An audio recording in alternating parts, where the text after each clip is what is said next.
Abandoned ship. We're not caring about this car. We're thinking about the next year. Exit clauses, yada yada yada. Hulkenberg is the blue shell right now. Angle grinder guy, he gets a raise. There you go. Whoa. He gets both salaries. There you go. What are they doing with the 5th and 6th seats? Yeah, it's just Weenie Hut Formula One Junior now. They don't fire up the same way that F1 cars do. All right, thank you everybody for joining us for the Tyred Boys podcast, Formula One fans around the globe. I'm your host, Justin. And I'm Aaron. Welcome back for this week's episode, talking about the Chinese Grand Prix weekend. We had F1 Academy, we had the Formula One race, we've got some quick hitters. The IndyCar Thermal Club race was this past weekend as well. So a lot of stuff to get into, some good conversations ahead. Justin, I'm excited to talk some motorsports and really dig in. Yeah, I think it's going to be a good episode. That was something I was going to bring up to you as well. Alex Palou looking like the real deal, back-to-back W's. I was actually having this thought the other day, at what point do you start, can you draw a comparison between Max's successes and Alex Palou, just how dominant he is in IndyCar? Yeah, I think you could make that comparison, especially with it happening kind of simultaneously. Alex Palou winning multiple championships over the past couple of years, as well as Max, of course, with his four-year run with the Drivers' Championship in Formula One. And Palou has consistently been at the top, and I think it's kind of funny to see that the Aero McLaren drivers were his biggest competition this year, similar to Max with the McLaren drivers last year, especially late in the season. But yeah, I think that's a pretty good comparison. They both have been on really, really solid form over the past couple of years, and it has to be difficult to maintain that level of driving and everything for that long, back to back. Yeah, I feel like once he gets an Indy 500 win, I mean, it's almost locked up. I feel like that's the only thing he's really missing for it to become solidified in the conversation, right? I could see it going the other way. It's yeah, well, he's performing well, but he doesn't have a 500. Yeah, I think it's a weird thing with IndyCar, just the fact that there is the nature of the season having some certain oval and circle races compared to street circuits. Palou always looks so strong on the actual street circuits or kind of standard racetracks as opposed to the ovals. Not that he looks bad by any means in the oval track races, but he just it seems so strong with controlling his tire wear, knowing when to push, making his moves at the right time, and he has had a lot of success with that on the kind of the street circuits there in IndyCar. Gotcha. Okay, so seeing it as maybe a strength weakness thing, where on the purpose built circuits he's pretty strong on the street circuits as well, but once he gets to the ovals, not getting the best results, or just not as dominant, I guess, in those. Not that his performances are necessarily bad, they're still good enough for him to maintain his championship wins and everything, but yeah, looking at something like the Indy 500, I'm sure that's on his checklist of things to knock off so that he doesn't have people kind of talking about it. And I mean, for the historic nature of the race and everything. But I imagine that it has to be a little bit of a trade-off for some of these drivers to be stronger at one over the other. Yeah, it makes sense to me. But yeah, that was just a little opening thought on Alex Pillow. As we get into our motorsports conversation, we had the IndyCar Thermal Club race this past weekend. If you want to kind of get into the quick hitters, talk about the results of that race and some of the other topics that we had. Yeah, so looking at that race, Alex Palou and the two Aaron McLarens of Pato Award and Christian Lundgaard had just some really strong performance from the get go. Palou was pressing them from the start, almost made it up into P2 past Lundgaard, but ended up dropping into third and kind of riding that for a while. Ends up with a really solid team strategy, getting him on to the sticker red faster tires for the last stint that he was on, to kind of allow him to chase down the two Arrow McLaren drivers. He also maintained kind of as much push to pass as he needed, to be able to be level with those drivers towards the end, but the softer tire compound really just helped push him forward. And like you said, first two races of the season, he gets two wins, and so a great start for him. Thermal Club's an interesting track, especially with kind of the dirty dustiness of the circuit. I feel like we see that occasionally in Formula One, but when it's like the Saudi Arabia, Bahrain, Abu Dhabi kind of circuits, you occasionally get a little bit of that dirt and dust blowing onto the track. But it's interesting with this circuit that they um the runoff areas are, I guess they would be grass if they watered things enough, but it's just dirt off the track. So anytime someone's going off, they're just kicking tons of dirt and dust onto the circuit, making it a little bit tougher for the drivers who aren't on that fine racing line that's kind of been worn out. So that's one thing that's just a little interesting in IndyCar compared to what we usually see in Formula One. Even those circuits, Bahrain, Abu Dhabi, Saudi Arabia, their runoff areas are runoffs or gravel. They don't have just like dirt kind of sitting next to the circuit. Um, so an unanticipated challenge, I guess, of driving there at the Thermal Club track. Gotcha. Yeah, it's an interesting one when the environment kind of becomes a factor. It's not just rain. Sometimes it can be like the sand of a Bahrain or just some dust. So yeah, that's interesting that it was factoring in so much. What I thought was crazy was the amount of laps that Pato Award was able to lead for the race, only losing out in the last final stint, I guess you It's could like say. probably 5 laps or so. Sure, Yeah. sure, yeah. Pillow only leading, I think it was like 15 or so laps of the race. So yeah, he was definitely on the charge. And it actually got me thinking because it was a tire difference that gets him the advantage late in the race. And again, just like drawing parallels, I was thinking about the Oliver Behrman race, like in the final stint there in China. That was like prime example of what you talk about with how there's like the primaries and then the alternates for IndyCar. This was one of those scenarios like Ollie Behrman's race where all the hard tires and then he was on the mediums. I think it was like P15, P16 or whatever, but the pace in the mediums was so starkly different. He was able to push up, I think, all the way up to P10.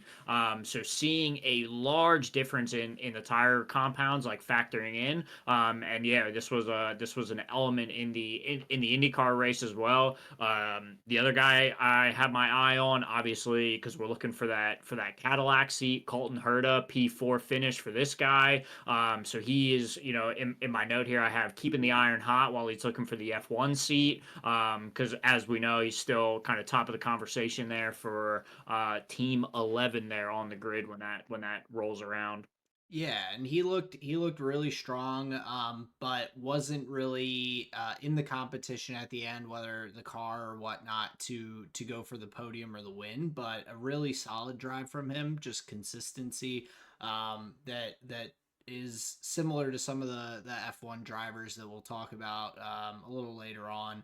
But if you do want to go back and check out that Thermal Club race for IndyCar, um, where even the highlights, you'll see some really solid racing. The battle between Alex Palou and Christian Lundgaard towards the end, when he's making his way up through the field, was some of the best tight racing that you can see from two really high quality drivers, just duking it out, turn after turn, with like four different switchbacks before Palou eventually gets past. Both drivers, just clean, fair racing, but very very strong, from both sides. So definitely some fun racing to check out there over in the IndyCar field. Yeah, looking ahead to Long Beach in April. See if Polo can get a hat trick. Nice three in a row. But that's coming up later in April. For now, though, we have a couple more quick hitters to go through. And what do you got for us next? Yeah, so the and this is something that I think is going to potentially grow into a larger conversation, especially from the Formula 1 side. Um but the World Rally drivers have kind of taken a stance against the FIA and their new regulations about criticizing and things like that, and the fines that, because these FIA guidelines that were released for this year, where they're talking about no swearing, no talking badly about the FIA, all of these things that are very like restrictive, that we even talked about last week with the drivers in the post race press conference, and kind of how they were reacting. The World Rally drivers had the Safari Rally in Kenya, and the drivers refused to speak, or would only make comments in whatever their native language was, in the post stage interviews for that rally, in Kenya. There was one of the drivers who came out and said that, they they're and well, the Rally Drivers Alliance issued a statement directed at the FIA that basically said, we're all agreeing to keep rudeness and all to a minimum, but you're taking away the ability for drivers to show their personality, for them to kind of grow the sport by making them just stay so within these strict lines and these strict guidelines, that the drivers have just decided that they're going to remain silent, um, or only answer in their mother language, until there's some conversation and some changes made in terms of that with the FIA. And I really respect them kind of banding together. We haven't seen that come to a front yet in Formula One, but I imagine that as the season goes on, especially as the Drivers' Championship um, continues to remain competitive and drivers are close, there's bound to be some incidents where drivers are unhappy with each other. It happens in racing. That's just the way the sport is. It happens in every sport. And so I anticipate that growing into a larger issue amongst just drivers in general who are governed by the FIA. Yeah, and it seems like a losing battle overall for the FIA. You can like understand like the intention of it, but in practice, yeah, if it's just gonna make all these drivers feel like their individuality is being hampered, or their personalities are being hampered in some ways, yeah, I feel like that's gonna be a losing battle. Like there's always gonna be like a strong personality that's gonna have like more sway over like the fans' hearts and things like this. Like if Lewis is gonna say a curse word, I, he's gonna say a curse word if he wants to, and most of Formula One fans are gonna be behind him, right? Oh Like yeah. as a whole, we are like revering the ground that he walks on, right? So I think they are going to run into a bunch of problems. It like similarly, like this, where yeah, it just feels like not the hill to die on. And if we keep coming up against these driver organizations where they're like, well, we're not going to do this, we're not going to do that. Max is going to go host his own, his own press conferences. Like you're just going to lose out on all this content, which is effectively what you need all of these people for, right? So it's like, yeah, that's a bit tough. Yeah, it's just something that I think was the decision was made without really conferring with the drivers, and that's one of the biggest issues. It wasn't discussed. They didn't come up with some sort of compromise of, hey, like no cursing out other drivers or no being real aggressive. We're trying to keep this to a minimum. We're trying to make sure that this is family friendly, yada yada yada. It was just very, here's the guidelines, take it or leave it. And by leave it, like we'll ban you. Mhm. So it's gonna be something that I think will come to a head at some point, and I think with the Formula One drivers, I anticipate there just being something that comes up that causes that to rear its head. Um, Speaking of Lewis though, and revering the ground he walks on, I was a little surprised, I guess, this past week. He got a lot of flack for his exchanges with his race engineer from the last race. There were some articles written about it and how harsh Lewis was with his race engineer, which I felt like he was generally pretty polite, just a bit frustrated. I didn't think it was that big a deal. So I can understand why Lewis was like, I don't get why you guys are writing articles and making a fuss about this.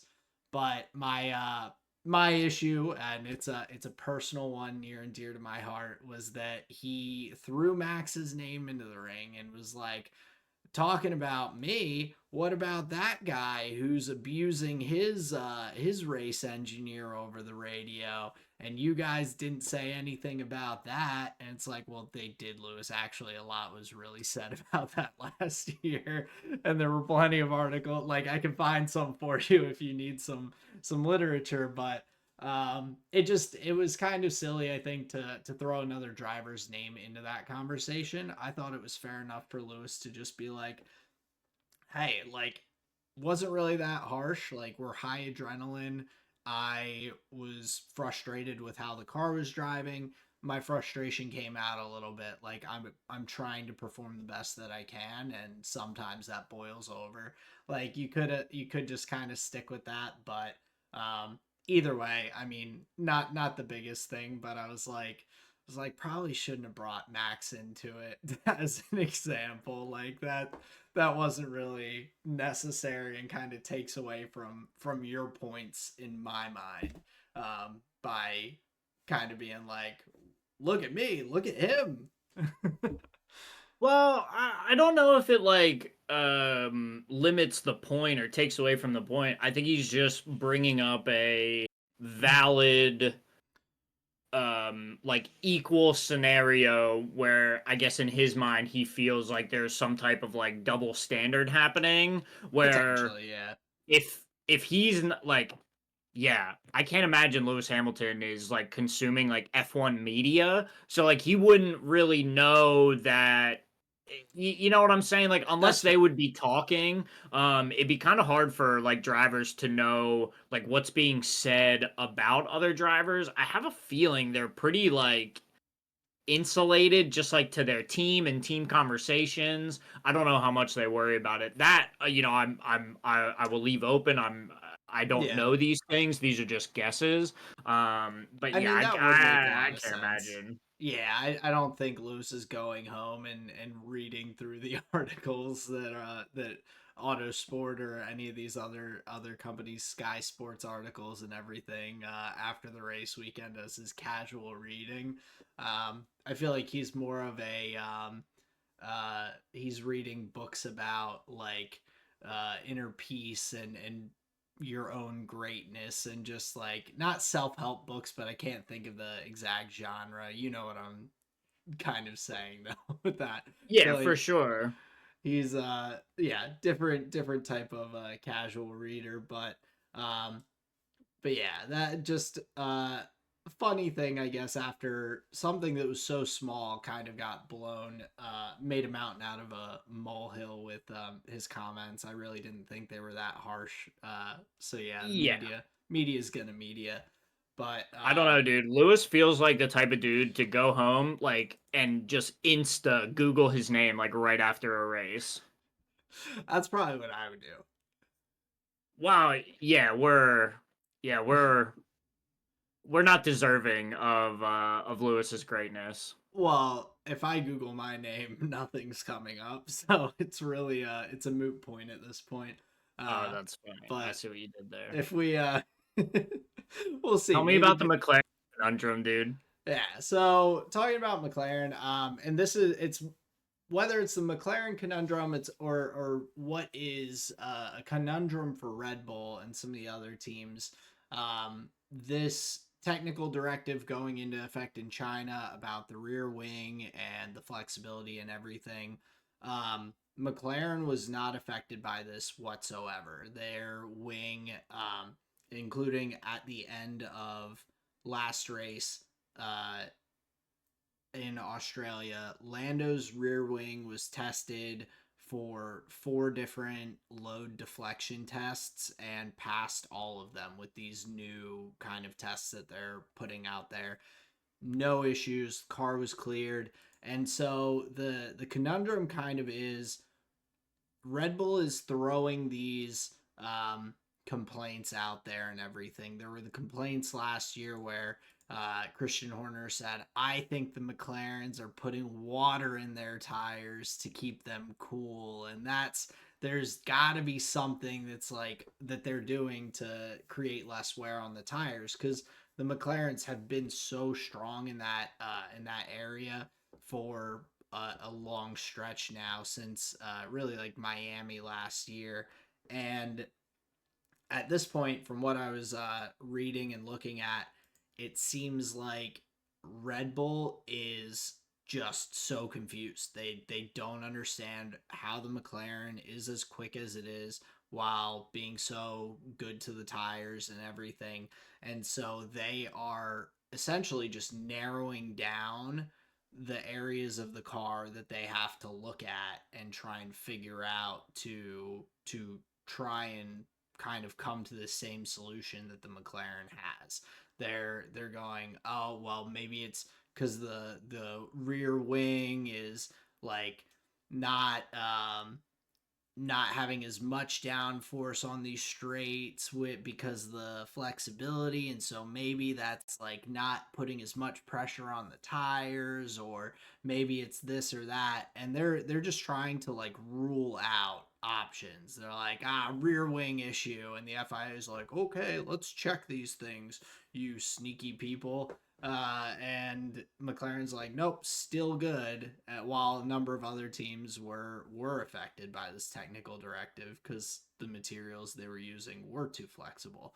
Mm-hmm. So Red Bull is just stumped at this point, which is just exacerbating their current issues with the car just not being able to compete with the McLarens for the championship at this point. Right. So they're using the FIA like as their bloodhound, and they're just like, eventually they will have named all of the parts of the car as like, I think there's something Basically. wrong here.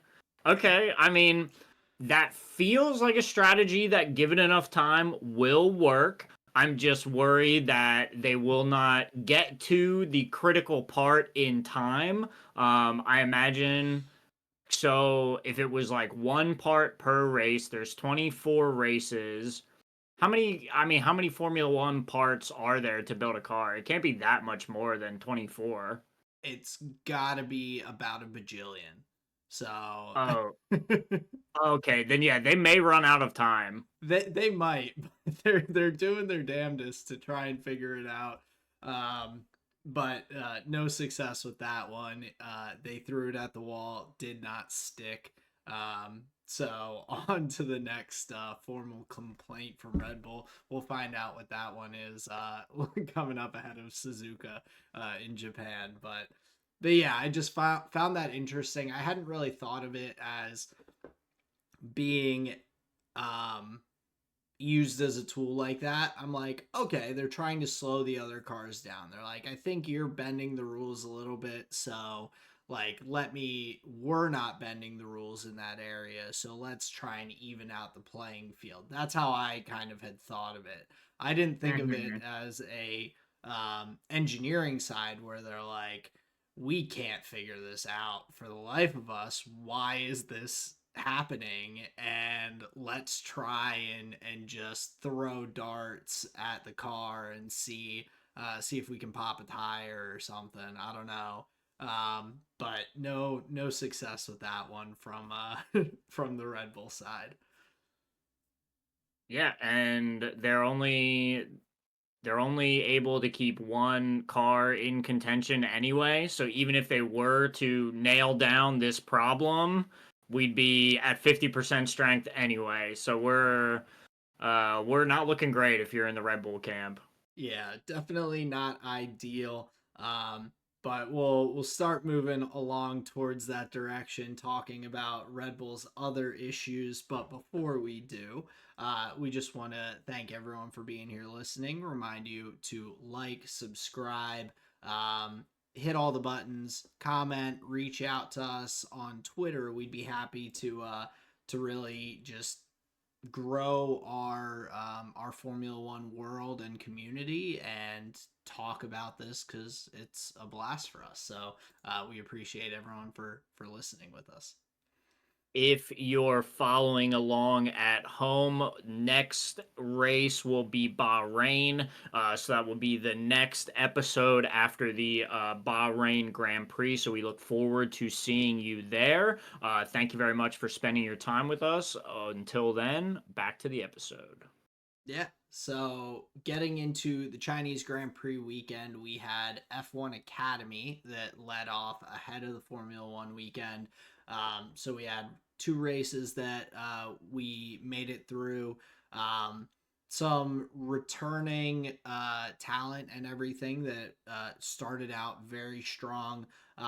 Unfortunately, here at the Chinese Grand Prix, the first race we had a DNF from the Chinese wild card driver Shi Wei who came in, but did get the opportunity to drive in the second race as well, of course, and was able to finish the race there.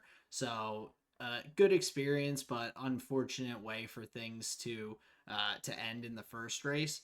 But looking at some of the drivers that we've seen from previous years and the talent there, we've seen Chloe Chambers fighting in the first race for P1 all the way to the finish line, coming up just a little bit short behind Paul Mowski, who so the two of them P1 and P2 in the Red Bull livery cars. Then we had Maya Vogue, who has been strong at the end of last year and throughout the year with the Ferrari livery, looking really good, finishing P3 after Gaidman, who was one of the top running drivers in both races. Initially got knocked out with some contact and everything. Race two, Maya Vogue gets the pole position, but gets beat out by another one of last year's talented drivers, Dorian Pan. Gets beat out to turn one, and Dorian was just strong throughout the race, finishes P1. Maya Vogue gets P2. Chloe Chambers with another solid podium in P3. Um, so those drivers being some of the top ones that we had seen last year as well, and coming out hot this year with some strong performances in this first race weekend. It was fun to see F1 Academy back. It was definitely a little bit of a shaky start for some drivers. There were some spins. There's a learning curve for a number of those drivers who are just joining the field and everything. But I'm excited to see how they progress throughout the season and kind of hopefully some of those drivers can give these top drivers that we're seeing a run for their money. Yeah, I think Dorian Pan and Maya Vug would be like my two top choices if there was going to be anybody if I had to call it today for who would win the F1 Academy Championship, I'd put my money on both Pin or Vogue. Yeah, because Dorian Pan was the like main competitor last year against Abby Pulling. They had a bunch of really good races together. So yeah, Pin just starting out really well at the outset of the season. Looking forward to what they're able to get done. And yeah, with a bunch of experience now at the top of that field. Some of these drivers making returns to Formula One Academy. I think that's only going to make like you were saying, the racing just much stronger, and yeah, the competition a little more fierce makes every race a little more enjoyable to watch. So yeah, I think a wonderful opening there for the Formula One Academy. Happy to see it get going again. So yeah, this was a really fun start at the Chinese Grand Prix double race. Yeah, so good to get back into that, and we'll be looking forward to some of the future races that we have coming up as well. We've got the let's see which one is next on the calendar. We've got Jeddah next in Saudi Arabia, April 18th to the 20th. So that will be solid weekend. We've got a number of race weekends. They'll be in Miami, Las Vegas, Canada. Um, Amongst others throughout the year. So plenty of F1 Academy races still ahead of us. But starting to get into the Formula One Chinese Grand Prix, Justin, with our newly added, or I guess second time this season hot seat of the episode, you have the Chinese Grand Prix hot seat. Oh man, we're gonna put you in the boiler today, sir. As I was like doing my research for the questions, trying to figure out like what would be some brain rattlers to get in there. I learned a bunch actually, which I thought was really fun. So yeah, I think we've got a really good hot seat segment here tonight. So for everybody playing at home, we've got 5 questions, multiple choice, 3 answers each. I'm gonna pose them to Aaron, and we'll see how well he does. 5 out of 5 gets $1 million to a winner in chat. So we'll see if Aaron can win somebody here in chat $1 million. Now we've got the hot seat for the Chinese Grand Prix. Question 1: which popular driver won his last Grand Prix here in 2006? Was it A, Michael Schumacher? Was it B, Felipe Massa? Or was it C, Jenson Button? Ooh. I'm gonna go with C, Jenson Button. You are wrong, sir. This was Michael Schumacher's final win in Formula One, the year of 2006. We are not off to a great start here. And Question. unfortunately for for one of our lucky chat members, that means it can't go 5 for 5. Yeah, $1 million out the window. Try again next episode. Question 2: which of these Formula One recognized designers built the Shanghai International Circuit? Is it A, Johannes Hugenholtz? Is it B, Herman Tilke? Or is it C, Anthony Nogues? I actually think I might know this. I believe it's B, Herman Tilke. My man was listening last year. This was something we talked about last year during the Chinese Grand Prix. He Gotcha. remembered it is indeed Herman Tilke.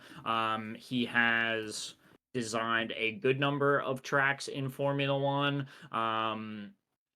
Some are critical of his designs, but yeah, nailed it nonetheless. Now, question number three. Which year was the Chinese Grand Prix first held? Now, I have to warn you here, these are all trick answers. Is it A, 1996? Is it B, 1999? Or is it C, 2004? Only one of them is correct, but all of them could be correct. Now, what do you say? C, 2004. My man nailed it. My man nailed it. All right, so 96 was when the proposal first went in like for them to have a Grand Prix. 99 was the first year they were like planned to have a race, but they found that the circuit that they had was like unfit, so they canceled the race. The first time they ran the race was in 2004, and we had the winner Rubens Barrichello take the victory there that year. Question number four. This one is for all my circuit lovers out there. Which sequence of turns looks or appears like a snail shell? Is it A, sequence 1 to 4? Is it B, turns 6 to 8? Or is it C, turns 8 through 10? Which one looks like a snail shell? Ooh. I'm gonna go B, 6 to 8. My brother, this is not great. This is not a great showing. It's 1 through 4. It's the first turn of the race going into the So long slow where it doubles back on I itself. couldn't think of whether it. Okay, yeah, I for some reason I thought that there was another section later in the slower turns. Because I was like, I know the first turn is that long right hander, but yeah, shameful of me. I should have just gone with my gut. Should have went with the gut. The way it doubles back on itself really gives it that snail like look. You are correct though. I believe it's section. I think it's like 10, or I think it's like what would it be? It's like 11, 12, and 13 are like another little like buttress Okay. type turn, but not the one that we were going for. And this one should be a layup. Hopefully, my friends, we've given him a layup. Question number five. A constructor successfully completed a double podium finish in 2024. Who was it? Double podium in China in 2024. Oh, I should know this. I'm gonna go with Ferrari. God damn, he thought there is no way Sergio Perez was ever on the podium last year, was he? And the answer would be yes, he was. He was P3 in China. So it was P1 Max Verstappen, Sergio Perez P3. My lord. Okay, so he went with Ferrari. We are Two is for that five. 2 for 5, sir. Okay. We'll see if And, this gets better as the season goes on for me. well, now we learned like why this is a necessity. Your trivia is awful here. We're actually learning Aaron a good bit here. But yeah, hopefully we can get some better results here because honestly, listeners, I want to give away $1 million. I really want to. So yeah, we'll just have to get some better answers from Aaron. But, my friends, that is the hot seat for the 2025 Chinese Grand Prix. Hope you enjoyed it, Aaron. Let us continue the conversation on to some of the more finer elements of the race. All right. So after that disappointing performance, let's go to some highs from the weekend and get into the winners of the weekend. We'll start with the winners for both of us, and then we can move along to the losers from the weekend. But Justin, why don't you take us through your first winner? Honestly, my sentiment is kind of going to echo what I said for last race. My first winner is Mercedes. We had George Russell P4, and then we had Kimi Antonelli P7, I think he was. And that to me is just like I'm having this feeling that this early season consistency is going to spell late season lethality for the Mercedes. Like, if they don't have any hiccups, if they continue every weekend out to just get solid, high up in the points finishes, they will be a formidable opponent to try and get ahead of, when now there's only five, six, 7 races left in the season. There's going to be minimal points earning possibilities. And for a team that is appearing as prepared and as hooked up as the Mercedes is with their new kind of number one driver, George Russell, and then in their rookie getting like solid results as well in Antonelli, this is looking like a pretty solid team. And these are the types of finishes that make it really hard to get ahead of if they're going to be doing it all year. Obviously, we have a lot of races to run, but Mercedes is looking like they're going to be a team to beat, at least for that like P2, P3 position. And you get enough of those, like you will win the championship. Yeah, and I mean that's what we've talked about that at different points with different conversations. But talking about like consistency and not having bad showings, because those DNFs, those disqualifications, those finishing outside of the points and everything can really come back to bite you. So minimizing those poor results really does in the long run benefit you so greatly. George Russell was one of my winners this week. So to kind of echo your points, I mean, he not only picks up another podium with the P3 finish in the race, he also finishes P4 in the sprint race, picks up some additional points there.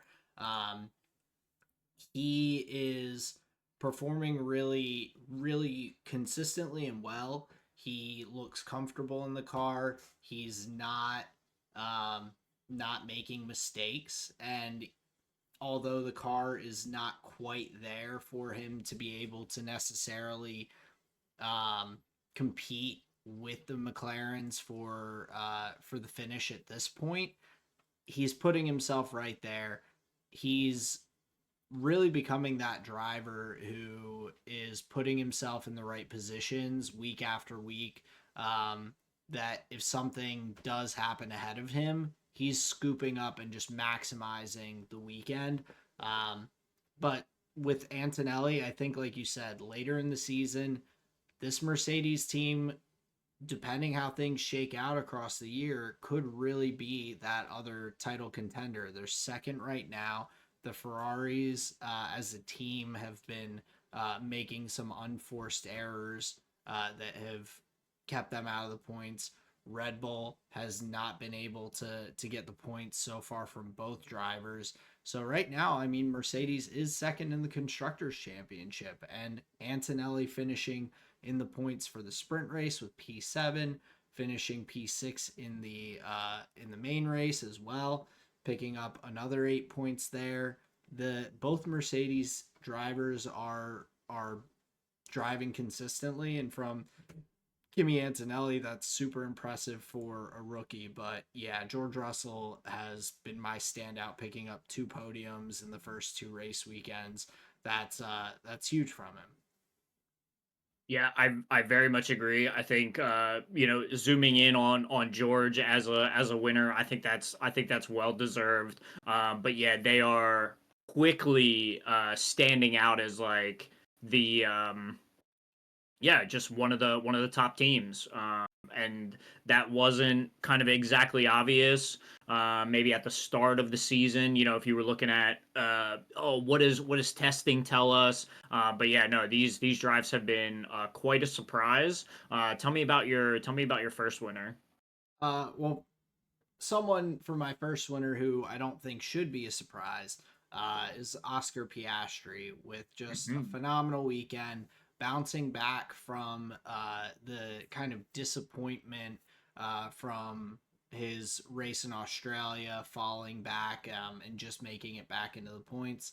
He has an awesome drive in the sprint race, finishing P2, scooping up a lot of points when Lando struggled in that sprint race, only getting into P8 after some struggles in qualifying as well for the sprint race. And then on top of that, going clinches the pole position for the main race and just drove phenomenally, super well, super consistent, no mistakes there at all. And he finishes up in P1 at the end, scoops up the maximum points, beat Lando by a significant margin. And I find this like just really interesting because I think a lot of people had initially at the beginning of the season written him off a little bit, thinking, oh, the battle will be between Lando and Max for the drivers' championship. Like Oscar will be there, but he's kind of start. People have started to see him as the number two driver a little bit at McLaren. Um, with all the hype being around Lando, or more of the hype being around Lando in that conversation. But this is that kind of drive that really shows how much he has grown and developed, and that he can be a strong contender for that drivers' championship as well, with just an amazing race weekend. Yeah, I have to agree on that. My winner as well was just McLaren as a team, bringing home some insane points here on the weekend. Lando, the other car, nursing a brake issue, probably like three-quarters of the way through the race, maybe halfway through the race. Halfway is like a little too long, but you get it. Yeah.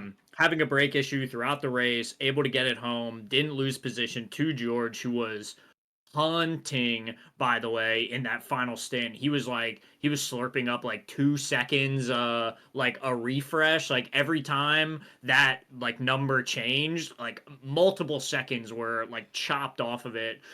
So given what, like one more lap, Lando was going to be toast to George Russell coming through. So yeah, interesting drive in that regard, able to shore up what would have caused some catastrophes there for their run. So yeah, I think McLaren starting out really strong. Interesting point about Oscar not being seen as like a competitor. I don't know if my brain has the same um I distinction between them, but I I can don't. understand that that's like the conversation. Yeah, and I don't want to act like people think that Oscar is bad, or that he wouldn't be putting in solid finishes. I think just most people have kind of gone to that assumption of and part of that just being recency bias of Lando versus Max, and these are the two Hmm. people at the forefront of your mind. But a note that I meant to mention that with Oscar in mind, he scored points for his 28th consecutive race weekend. So 28 weekends with no DNFs, no finishing outside of the points, which is the longest active streak in Formula One currently. No other driver is really anywhere close to that in terms of consecutive points finishes. So just to he's kind of flying under the radar a little bit more. I think in that conversation, or maybe was until he had this race weekend. Yeah, that's interesting. Wait, 28 you said 20, consecutive points finishes. So yep, that's two this year plus 24 in 2024, so that's 26. And then so the final two races of 23 as well, he was in the points. yep. So all wow, we He that's a was long time. Yeah, he finished every lap last season. Didn't miss a Yep. single lap. Finished and including finishing on the lead lap. So even early in the season wasn't lapped or anything. But yeah, finishing in the points. 28 consecutive races now. Yeah, man. This kind of uptime for these drivers is like really something. You're just like you will never, to catch them on an off weekend, Yeah, it's like what they say about Max. I mean, he's had an insane track record as well. Like his laps completed percentage, it's like 99.8% or something, like over the course of like the seasons, right? He rarely is missing either full races, or even like he's like rarely missing out on laps like due to DNFs or something like this. So that type of consistency is insane and must just be a really hard problem to solve if you are their competitor. I would often laugh at Lando's interviews, when he would get P2 like fucking every race of the year, right? And he's like, yeah, it's like I'm not going to win if he's here every race, right? Looking at Max, where to beat the guy, you feel like let me have a day where he's not here, right? And right. then I'll show my stuff. So we're getting similar scenarios here with Oscar Piastri, where if he's just finishing in the points every single race, that's gonna be tough to beat, right? So yeah, I think well deserved as far as our winners go. Great team performances, great individual performances. I think on the Mercedes and the McLaren side of things. So yeah, just a really solid weekend from both of those outfits, I would say. We have equal, if not opposite, weekends on the other side as well. Tell me a little bit about your first loser. Yeah, so my first loser, it's I never would have imagined them to be on this side of things, especially after the sprint race. But I have Ferrari with Lewis coming out strong, gets pole position in sprint qualifying. He's on the front row versus Max, beats Max to turn one, goes on to win the sprint race. Lewis gets his first win in Ferrari. Huge amount of hype. Goes out, qualifies P5 and P6 with Charles right behind him in qualifying for the main race, and then both Ferraris get disqualified. Not even for the same reason. It's not like they had one thing on their car that both of them were disqualified for. Lewis gets disqualified for having too much skid plate wear. He failed that test by about half the width of a playing card. So an extremely small margin that his skid plate on the bottom of the car was too worn. Um, and then Charles ending up being his car being, I believe, 1 kilogram underweight. I think it came in at 799 kilograms. It needed to be at 800. I don't know if that accounts for the part of his front wing that was lost early. If that ended up being the weight difference, then that just sucks. Like it just is what it is. But both Ferraris, after picking up the points in the sprint race, picking up a decent little 12 points there.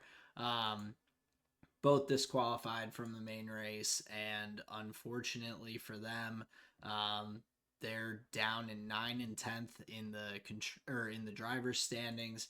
Ferrari's back in 5th in the constructors' standings. They are behind Williams right now in the constructors, which is kind of shocking to even say out loud.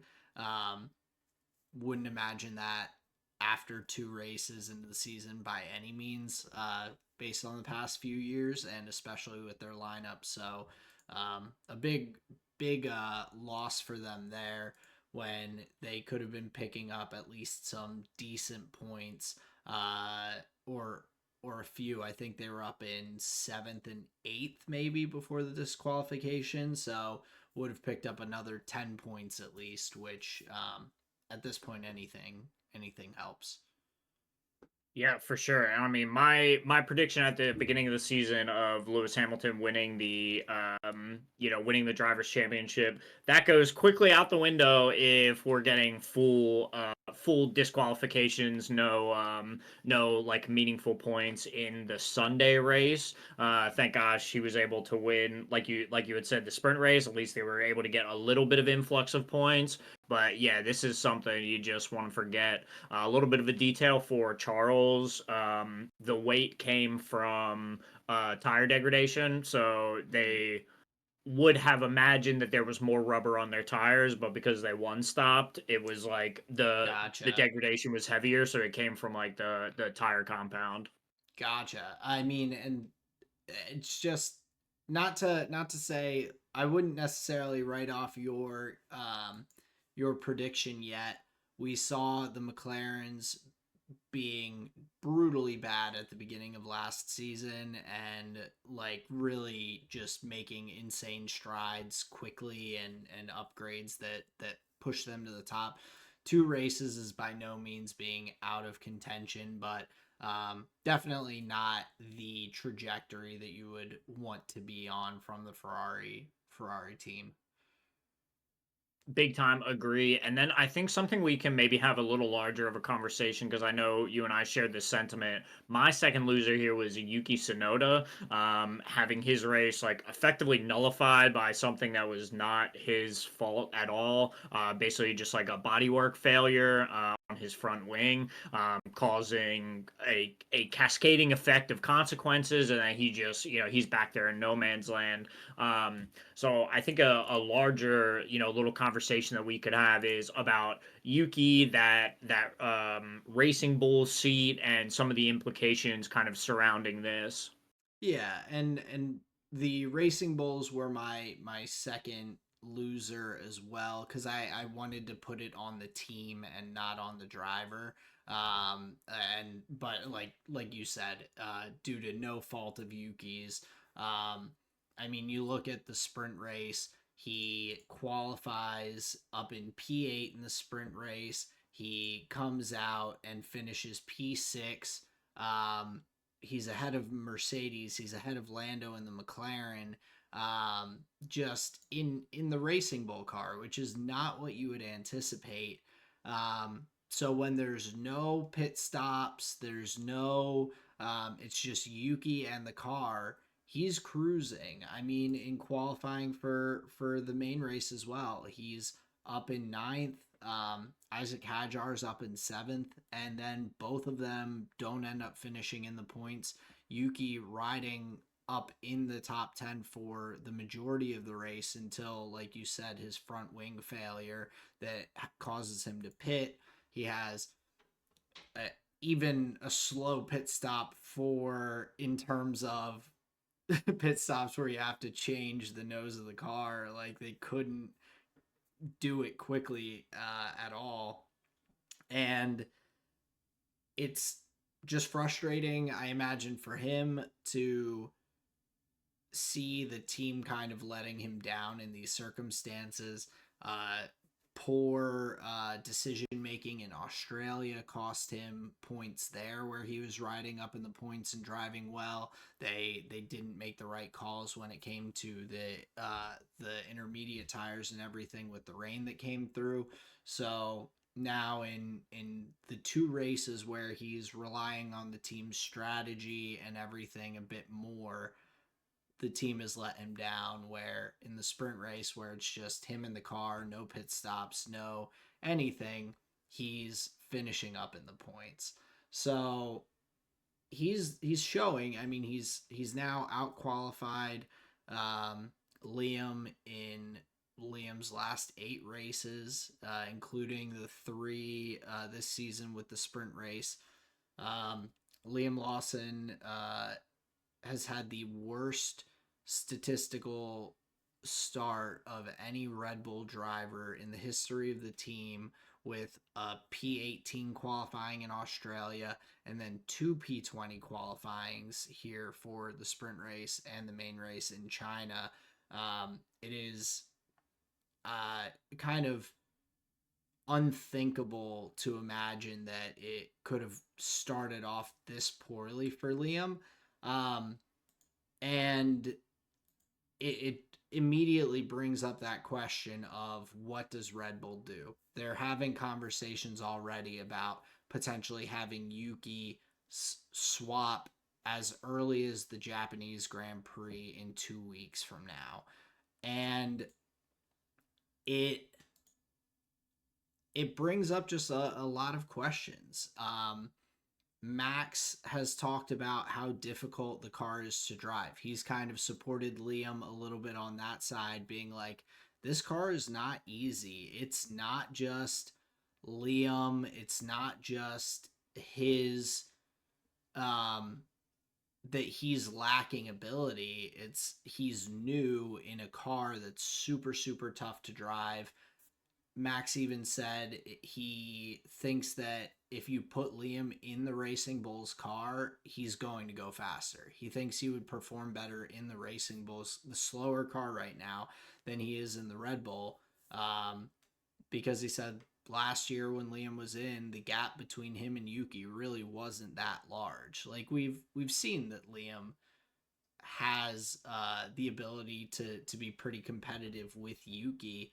Um, but Max has even kind of said he thinks that swapping the drivers could even potentially be detrimental to Yuki, because the car is so difficult, and if he gets swapped up to Red Bull and isn't able to adapt to a very difficult car, then Yuki might just get written off as a driver after he has grinded out and just improved himself year after year, and is driving really well in the Racing Bulls car right now.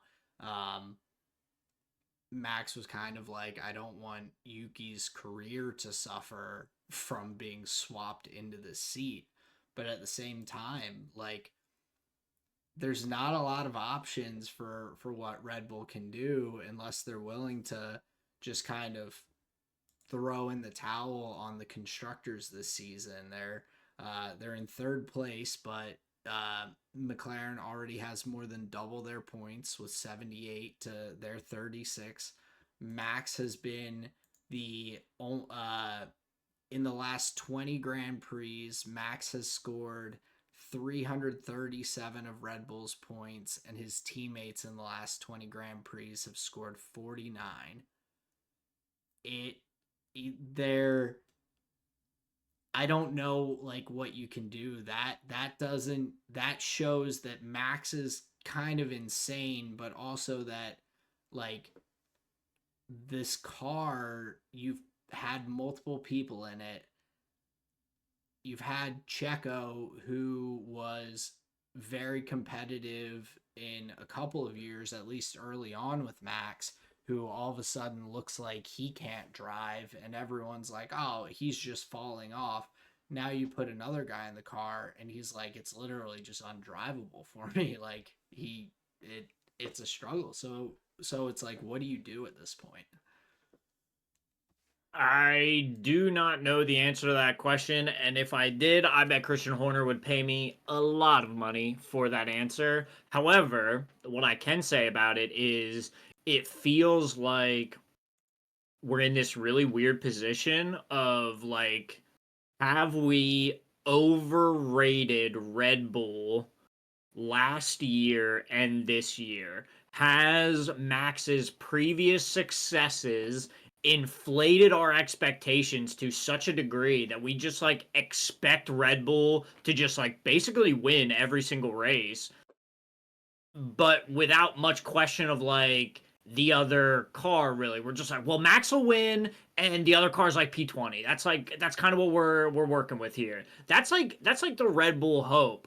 If you're like a fan and watching the races. So I wonder if it's something about like expectations and optics for the team and expectations where it's like maybe we aren't supposed to be like up at the front with both of our drivers and blah blah blah. Maybe their car actually is not that good. They just have Max who is exceptional and makes maybe a what is actually a middling car, maybe he's able to like get the extra whatever tenths out of it or something crazy. Like my brain starts leaning towards these like weirder outlier scenarios rather than like there's some like real solvable problem here, right? Because like you said, they've worked out many different drivers in that second seat and none of them are able to come even remotely close to Max's results or even like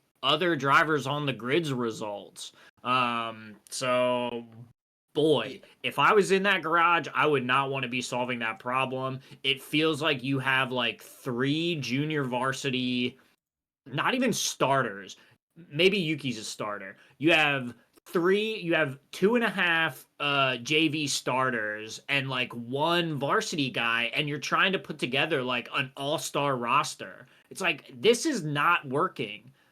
Yeah, and I mean, like looking at Checo, he in 2022 when Max won his second championship, Checo finished behind Charles Leclerc by 3 points. It was this big thing about how Max probably could have helped him with getting those couple extra points earlier in the year. 2023, Max more than doubled Checo's point or sorry, not quite that. Or no, that is right. I did the math right the first time. More than double Checo's points in 2023, where he finishes P2. And then last season, Max wins the championship by 63 points, and Checo's in P8 in the standings. It's been this just progression of and I mean, we've even seen it in the Drive to Survive, the viral clips where Horner and Toto are going back and forth, and Toto's like, Checo says the car is fucked. Like you change your car, and Christian Horner's like, your car's bouncing like a kangaroo. You change your car, and they're going back and forth, and it's like maybe the car has just been fucked and Max is just like the only person who is able to drive it. Maybe that's because he's just been doing it for so long. Maybe it's because um just because of his pure talent. Maybe it's a lot of both. But it's it's really it's going to be interesting to see how this progresses because even Zach Brown came out and he said that he thinks Max is going to leave Red Bull at the end of 2025. He said, I think he'll most likely leave at the end of the year. Whether he's just throwing these things out to try and ruffle some feathers and all. But the reporter that seems to just follow Helmut Marko around constantly to get his opinions on things asked Helmut about it. And he said, like, there are performance clauses in Max's contract. Like, technically, if the car and the team do not perform, or say Max finishes first, second in the championship, but the team's finishing down in fifth in the championship, like Max can just get out of his contract because there are these clauses in place that if the team doesn't provide a quality enough car, that he can go. And even with the new regulations and everything, like this could be super detrimental to the Red Bull organization over the coming years as well. Yeah, you said it, man. I just feel like they need to call our boy Kyle Larson. Like, what are you waiting for, Have the dude? two Like, best in the world. the two best drivers in the world. There The you go. greatest of our generation, Kyle Larson, is not in a Formula One seat. I'm Shameful. shocked. Shameful. Embarrassing. Come on. And a guy that he's driven a lot of driven in IndyCar, NASCAR, rally cars. Like if someone can learn a difficult to drive car, that's your man. There you go. That's what we need. Yeah. Justin, I think you have the multi-million dollar solution. There it is. There it is. But it'll be Kyle Larson that's paid those multi millions, I'm sure. But yeah, it is like an interesting question. I'm gonna feel so vindicated. There's a conversation I had with a friend where like I basically predicted this exact scenario. I said to him, I was like, they're just trying him out. They're like there will be shuffles like way earlier than anybody expects. So I'm gonna feel very vindicated if that happens. But yeah, it is not looking good for Liam. Like And I what feel bad the for him too. Like he was not looking this bad last year. Like no, he there is didn't. clearly something that is just not clicking with him in the car, and at some point like it can't just be Liam. And I'm have the same fear that kind of sounded like Max was vocalizing with Yuki. Like, what if they do swap them and Yuki has just as hard of a time in that car? I don't want Yuki and all of his hard work and the time he's put in and everything to just go out the window because he gets put in a car that's super difficult. Um, Right, and it's then the conversation is taken out of his hands. right, and I think it's almost better in my mind for Yuki to come in potentially next year where he has the time to prepare during an off season to be in this team. It's all new regulations and new cars, so maybe the car they'll have ironed out for the future car some of these issues that they're running, or maybe from starting from the ground up they won't have these same kind of issues and everything that they're having.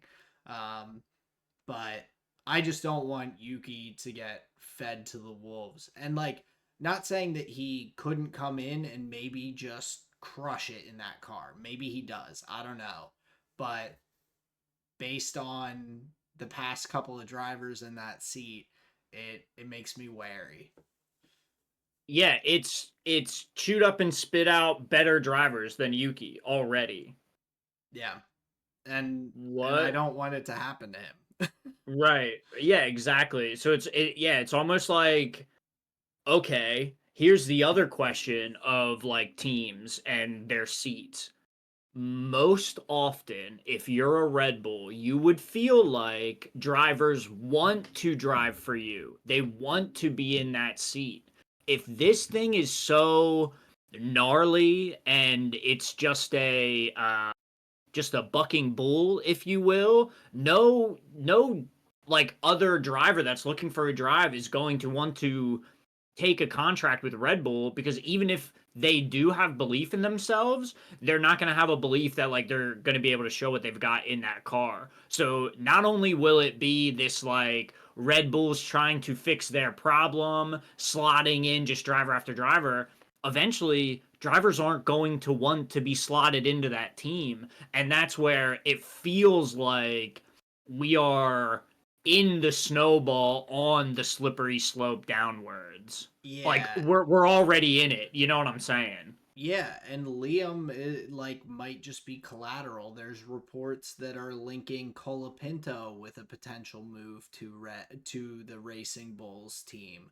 So to imagine Yuki swapping up, Liam swapping down, and then if they're like, up, well, Liam didn't figure it out in a couple races mid-season break, like let's buy out Colapinto from Williams and throw him in the seat, like Liam could potentially have his career just eaten alive from that experience as well. And so it's just such a just brutal situation to be in for Red Bull, and you would imagine having two teams that would simplify um their process for figuring this out a little bit, and for uh figuring out the driver lineups. And I don't know if it has anything to do with the drivers. I really don't.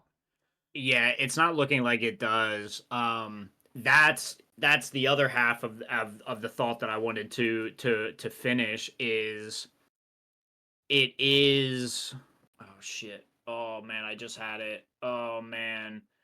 It's the like oh fuck. I totally lost my point. The expectations of the team, this is what I'm saying, like they're so fast to be like, well, if he doesn't get results like today, he's out, Yuki's coming in. This is, I think, what I was trying to get at with the expectations, where it's like maybe their time frames are too short. I feel like they may have to extend how far they're looking out and saying like he may need more than 2 races to get accompanied with the car, and maybe they start thinking like, okay, well, unfortunately, maybe that means we don't get to win this year, but do we start looking ahead to next year? I think that's where my thoughts were like, shouldn't they Right. be expanding their like timelines where it's like, yeah, they were able to win right now, but it seems like things have changed drastically and they Yeah. haven't like course corrected yet. Well, and the conversation about the swap happening by Japan was shocking to me to see, Yeah, because that's what I'm that, saying. It's like it's so like, early. it's so early, and Right. Liam has never driven in this car. I think in even in the testing, the postseason testing last year, I'm pretty sure they had Liam in the V carb and had Yuki test the Red Bull. I so Liam didn't get to drive this car at all.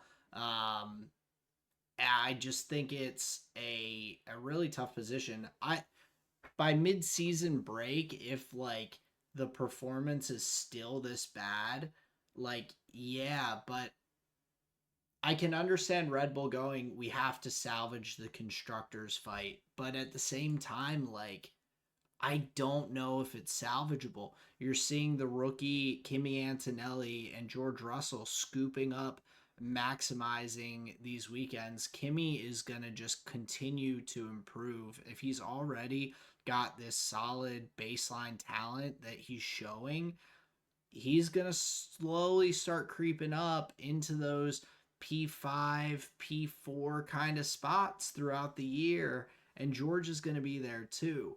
Like, I don't see, with the McLarens being as dominant as they are, the Mercedes scooping up these points, that a driver's swap is gonna magically gonna just put the Red Bull back into the constructors contention. And so it's so early in the season. I feel like that's why they are thinking about making these changes to try and salvage it, and I just don't think it's worth it. No, yeah, you're like the band-aid fixes aren't yeah, you're it feels like they would be going for half measures where they should take the time, cut their losses, and just set fresh new goals and say, we'll try again next year. But yeah, right now, bro, you're looking at a piss around loss going down 0-3. This is unwinnable, sir. Yeah, you're putting a band-aid on like a massive a Right. massive injury. Yeah, You're and I don't like, think he's like, oh, is it going to be this guy or this guy? It's like, well, it's not going to matter if the hole is like leaking water, right?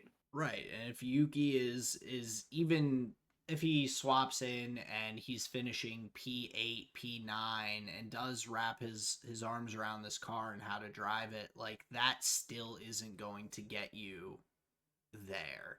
So that's not going to win the constructors.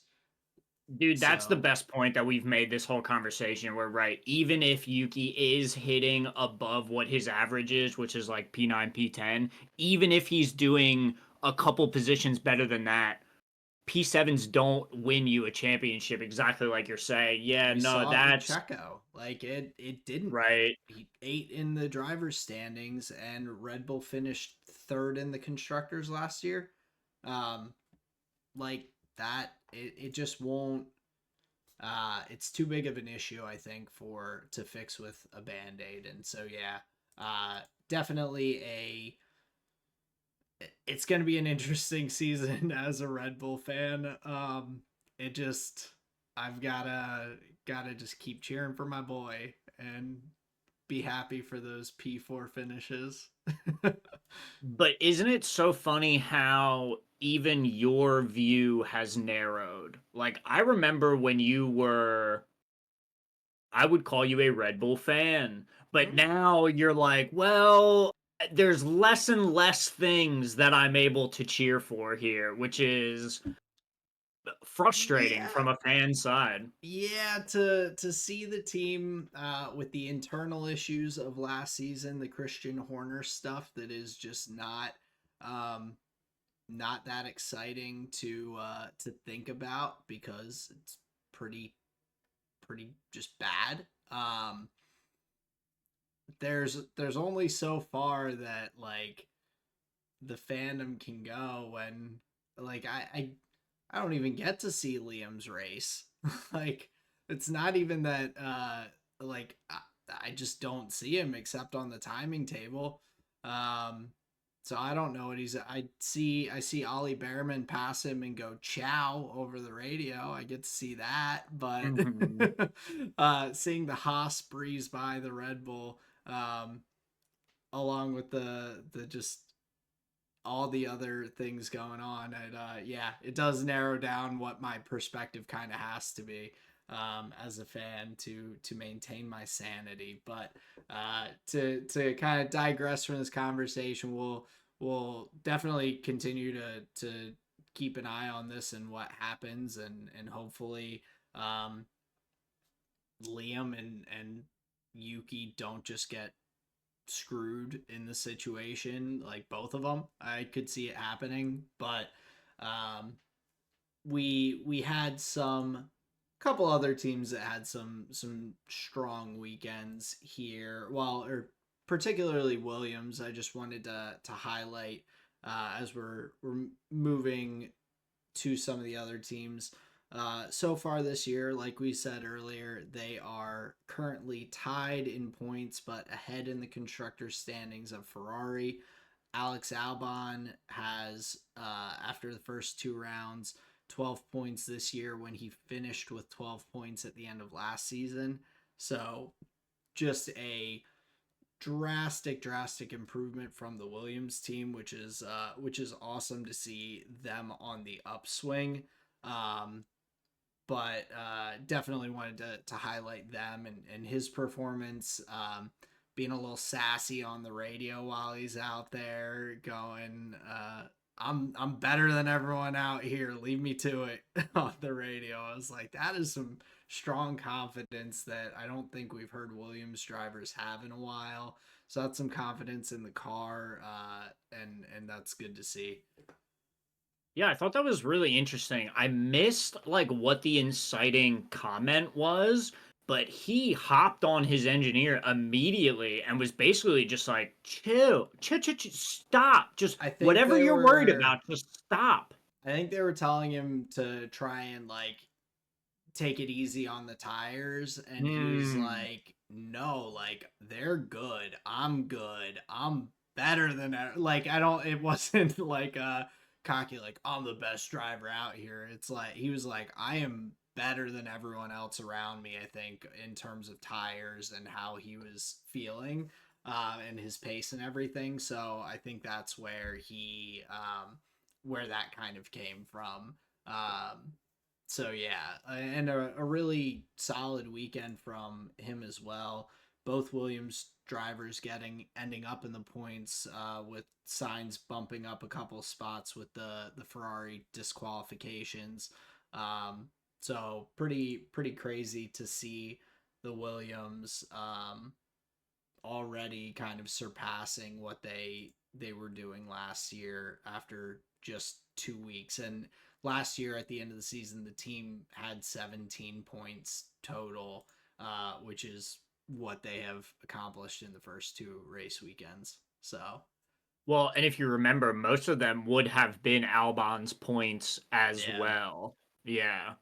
so So yeah, just he's when you're using the points as like a direct comparison to years, like man, if that doesn't just tell the story where they are in 2 weeks farther ahead than they had made it all year last year as far as like relativity towards like the rest of the pack, right?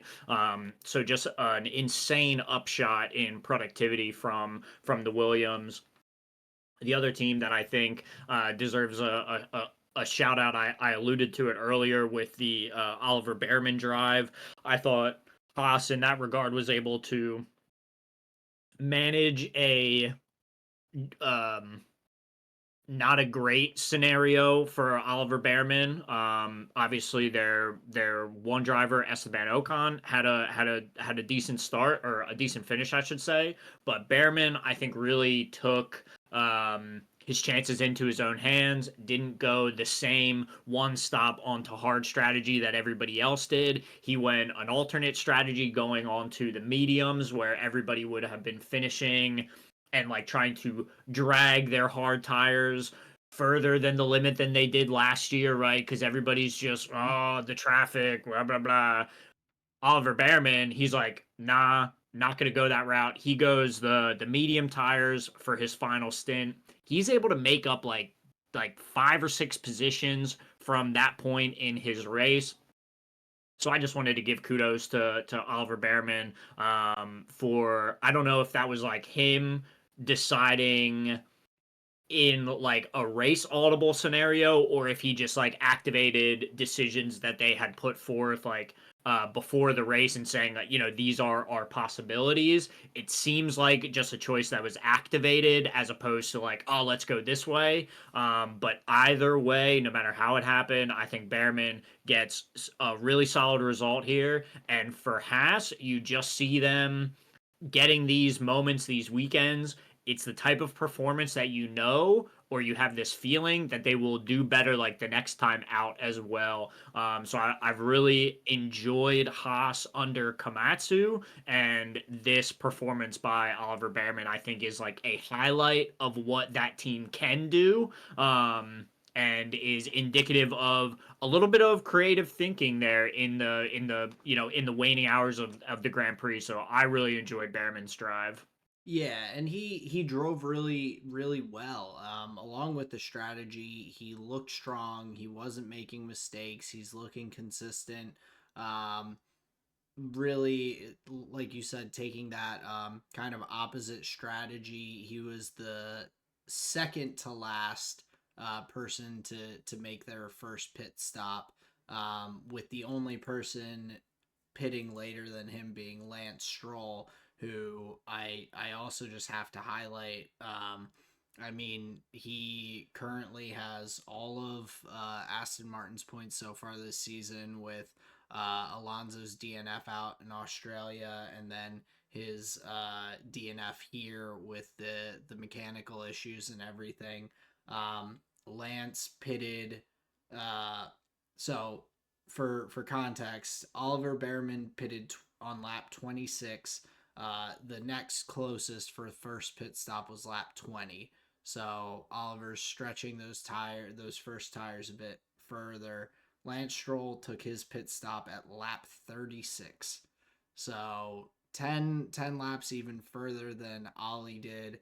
Um, it was amusing during the broadcast that they were like talking about. I think it was the McLarens maybe who were trying to get back past Stroll midway through the race, and they're like, oh, and Stroll's just not getting out of the way. He should be. Oh, and they're like, oh wait, actually he is in P2 right now. He is not pitted, so he doesn't have to get out of the way. And it's like, yeah, guys, he's not getting lapped.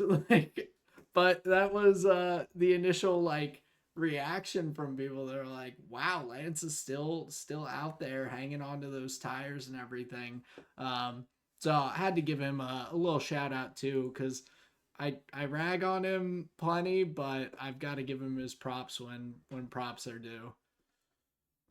Props, I think, are mildly due here.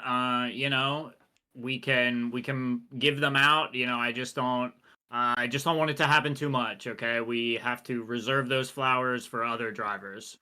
Yeah, that's fair. I won't go too crazy. That's good because yeah, Stroll, man, he's so far behind. Like there are reasons for like my beliefs of drivers. I have like races and examples in my mind of like, okay, well, they did this at this time, so I think, this is what I think about them. I saw him mess up his one pole position that he's ever had. I watched him mess that up and finish what, like P15 in that race or something. And Something I like think that. and I think from that day I was like, okay, I never have to think about this individual ever again. Well, you just had to. I brought him up. I'm so sorry. It's all right. I'm just gonna pull that little memory out of my brain and leave it in my pensive. All right. Well, yeah, don't strain yourself too much with the stressful thoughts of Lance Stroll, but any final notes to wrap up the Chinese Grand Prix conversation? The only thing that I will add is I I think I finally agree with you on your Ted Kravitz opinion, we could just say. Okay. The commentary that he was offering around Leclerc's front wing and like the team choices being made around this and why wasn't he brought in and blah blah blah. For the amount that Ted Kravitz talked about that on the broadcast, I was like, okay, I think I finally hear what Aaron hears when, Ted Kravitz joins the broadcast.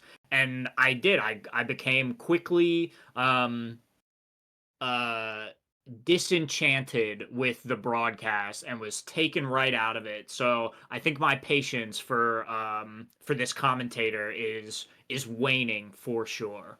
Yeah, and it was very interesting on the broadcast to just see the conversations around that as well, because in the like after the race I went back, I heard some more of the team radios between like Lewis and Charles and their engineers and everything, and Lewis was the one who suggested the swap between him and Charles. He was like, I do not have the pace right now, like let I'm gonna let Charles go.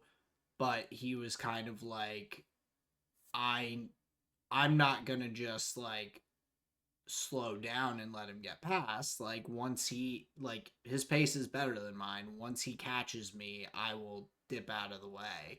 And the Mhm. team was like not as excited, and Charles of course doesn't know that this is like what's going on. Charles is just like, Mhm. I have more pace, he should let me pass like now. And Lewis is like, no, like when he gets to me I'll let him by, no worries. But wasn't just gonna dive out of the way and compromise himself necessarily. Um but on the broadcast, they were talking about like Lewis being a little bit uh difficult about letting Charles through and this and that, and then you listen back to the radios and it's like, no, Lewis suggested that originally. So Right. yeah, it's kind of odd hearing some of those things on the broadcast. You would think that they um should have a little more insight, but when it doesn't come across that way, it can be a bit tough to listen to.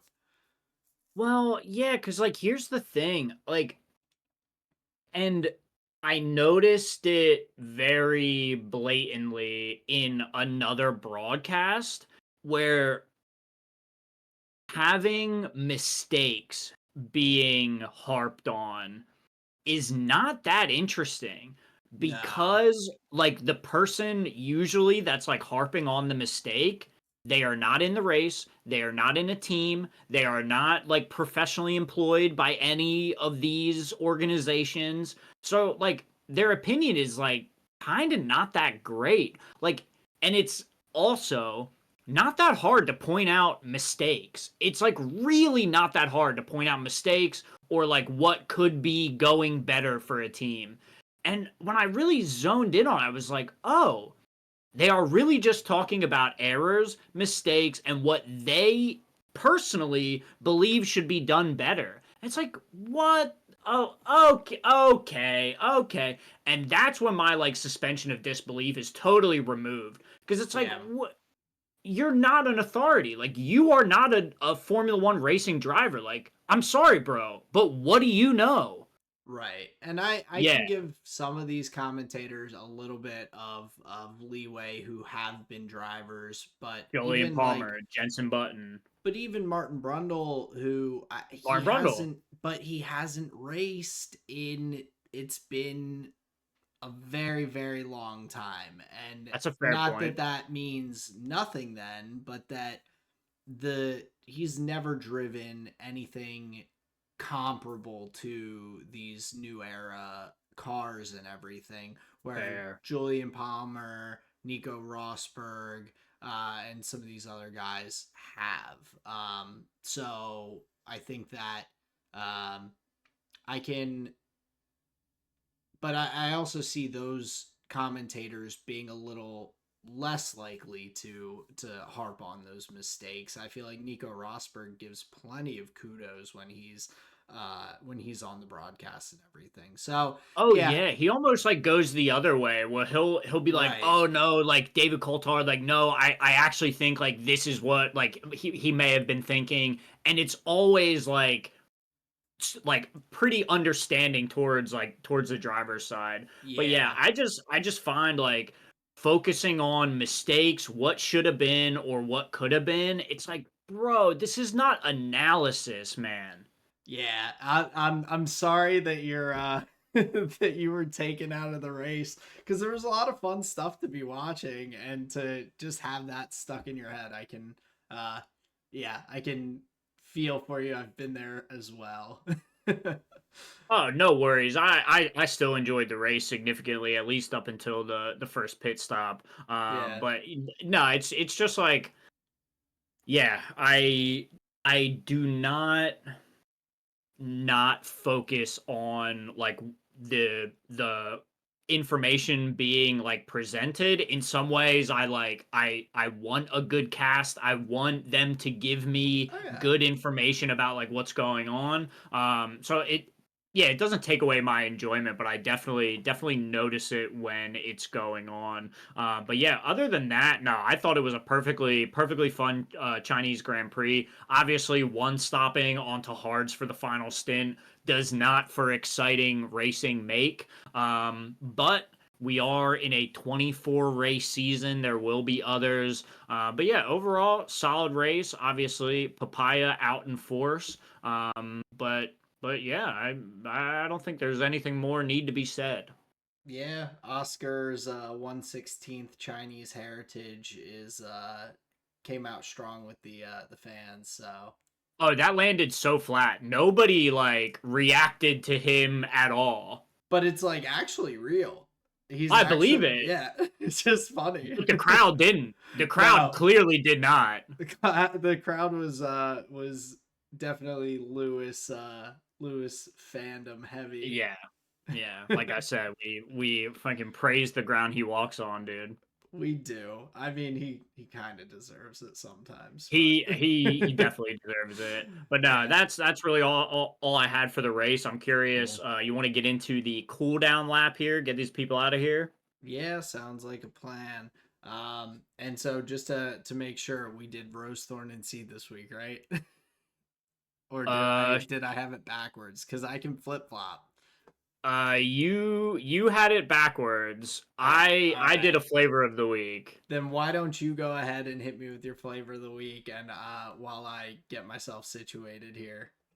Hell yeah. We are the most prepared pod. So my flavor of the week here, I'll start with my food. On Sunday, we had a nice little, just simple lunch. Had our mom or had my mom over for lunch. We just had some BLTs, little light fare. Really, she really enjoys stuff like that. So it was just nice to have her down, hang out for a couple hours, talking about all things, new and current. My music here for the week, I was putting some further listens onto Kendrick Lamar's album Grand National, which I imagine the album is just called GNX, but like the Yeah. car is a Grand National. Whatever. The album slaps. I find myself, which is like not normal for a Kendrick album, just kind of like listening, enjoying the songs. Most of them are like a vibe. Most of them feel like just kind of songs to be put on and jammed to. I don't feel as though he was putting much like onus on, man, I really want people to like absorb what I'm saying here and like really feel me. GNX feels more like not in like an afterthought in any way, but just has a different goal to it, right? So I've definitely been enjoying further listens to that album. And then my movie here for the week, it's one that I've seen before, but Sarah and I put it on again last night. I don't believe she had ever seen it. It's the David Ayer film, I believe it's 2012, called End of Watch, Okay. starring Jake Gyllenhaal and Ant-Man's partner from the new Marvel films. I can't think of the young gentleman's name, but it's about like two cops in Los Angeles. It's filmed like guerrilla style, so he uses like Okay. hand cams, body cams, and like other kind of like ancillary ways of filming to like get his story across. Hmm. So good. I really enjoyed it. Kind of maybe seeing more on the second watch through, but I really enjoyed the style of filming that he uses. Really makes you feel like you're like literally right there in the police cruiser with them. So yeah, really nice film. End of watch, like I said, from David Ayer. But yeah, just very quickly, that was my flavor of the week. Nice, very cool. I have not seen that, but it sounds like something I might enjoy. So I'll have to give it a shot there. But for my flavor of the week, so for my food, tonight actually, or well, last night I guess, Colleen went out and did a little grocery shopping. She came home with some imitation lobster and some mac and cheese stuff. So made a little lobster mac and cheese and burgers tonight, but hand made the burger patties as well and everything. So ground beef, chopped up some onions, slapped those all in there with some good spices, and so Hell yeah. yeah, solid meal. I've got a couple of burger patties extra that I made, so we'll have some for a later date. For my music this week, I've listened to a lot of GNX recently too. It's got a ton of the replayability for the songs, like and I think that to what you're saying with the Kendrick album, it's not as much of a there are components of it that have storytelling and things like that, but the album as a whole piece isn't necessarily needed to listen to all together. Like some of his other albums, like To Pimp a Butterfly, for example. But my music this week is actually Chapel Roan's new song, so very different vibe. But she put out a song called Giver, which is I find it like one, it's super catchy, country song as opposed to her kind of pop music that she has been making. Um, but it is a uh, kind of the an antithetical country song because she is a lesbian, and so um, not really in line with the general conservative kind of values that you'll hear about in country music. But she alludes to herself a lot and her life and everything, but while still making it sound like a poppy, catchy country song. Hmm. So it's kind of amusing when you listen to the lyrics and everything a little bit more closely, but otherwise just like fun song to kind of bop around to when it's nice weather out. Um, but for my visual medium, Colleen and I are almost to, or we're working our way through the show Paradise that came out on Hulu, which has been very, very good. I don't know if are you aware of the show at all or I'm aware of it. I don't know much about it. Gotcha. So, very, very well done. I was a little surprised. Like Hulu does it hasn't put out quite as many of their own shows like this where they are really highly acclaimed. Like I feel like a lot of the Hulu shows they just host other content almost. Mm-hmm. Um, but very, very solid show. I don't even really know what I can do to avoid spoilers if I talk about it, but um, it is a presidential. The president gets killed, and you start with his, and that's in the first episode. You start with his agents around him and trying to kind of figure out what is going on. So there's some suspense. There's a little bit of some mystery, intrigue, seeing all the components around and everything. But it's been a very good show. I would definitely recommend it. But yeah, I don't think I can say too much without kind of giving away some of the main plot points. So Paradise on Hulu, definitely worth a watch. Yeah, no, you're talking about the Kiefer Sutherland thing where everybody in the White House dies and he's the designated survivor and then he becomes the president, but he wasn't in office. That's what you're talking about, right? Sort of. Yeah. It's It's a similar. show with like a similar premise. Yeah, similar vein. So Interesting, but it's called Paradise and it's like a yes, mystery element to it. yeah, a little murder mystery kind of. That's pretty cool. Yeah. So we're enjoying going through that. But that is my flavor of the week for this week. That sounds pretty good, man. That sounds like a pretty good flavor of the week. Paradise, that may be one that Sarah and I hop into. She enjoys those shows. I think I may have to take your rec on that one. Chapel Roan, I was introduced to her on your bachelor party. So man, we're just making all the connections here. That's great. There we go. But yeah, that wraps up the cooldown for this week, ladies and gentlemen.